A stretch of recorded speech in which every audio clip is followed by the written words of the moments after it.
Viewers, भारतीय कप्तान विराट कोहली बड़े मैच के नाकाम खिलाड़ी साबित होने लगे।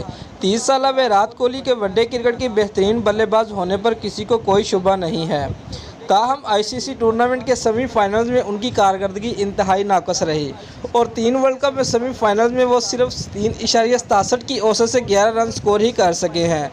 उन्होंने 2011 के वर्ल्ड कप सेमीफाइनल में पाकिस्तान के खिलाफ वहाब रियाज का शिकार बनने से कबल सिर्फ 9 रन बनाए थे। वर्ल्ड कप 2015 के सेमीफाइनल में सिर्फ 1 रन बनाकर मिचेल जॉनसन का शिकार बने, जबकि वर्ल्ड कप के सेमीफाइनल में वो एक बार फिर सिर्फ 1 रन बनाकर ट्रेंट बोल्ट की गेंद पर पवेलियन लूटे हैं। दिलचस्प बात यह है कि तीनों वर्ल्ड कप सेमीफाइनल मुकाबलों में इन्हें लेफ्ट आर्म फास्ट बॉलर ने ही आउट किया है। वाज़ेह है कि सेमीफाइनल में हारने के बाद भारतीयों का गुरूर खाक में मिल गया है। दूसरी जानब भारत में टीम की शिकस्त पर सफ़े मातम बिछ गई है। वाज़ेह है कि आईसीसी क्रिकेट वर्ल्ड कप के पहले सेमीफाइनल में केवीज ने भारतीय सुरमाओं का गुरूर खाक में मिला दिया है। 240 के हदफ के ताक़ब में कोहली 11 221 रन पर ढेर हो गई। कोहली, रोहित शर्मा और राहुल समेत दीगर बड़े बैट्समैन रेत की दीवार साबित हुए। जडेजा 77 रन की मज़ाहमती इनिंग खेली।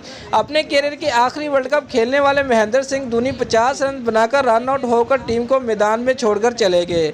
मैट हेनरी ने 3 शिकार किए और मैच के बेहतरीन खिलाड़ी करार पाए। केवीज टीम ने मुकर्रर ओवर्स में 239 रन बनाए थे।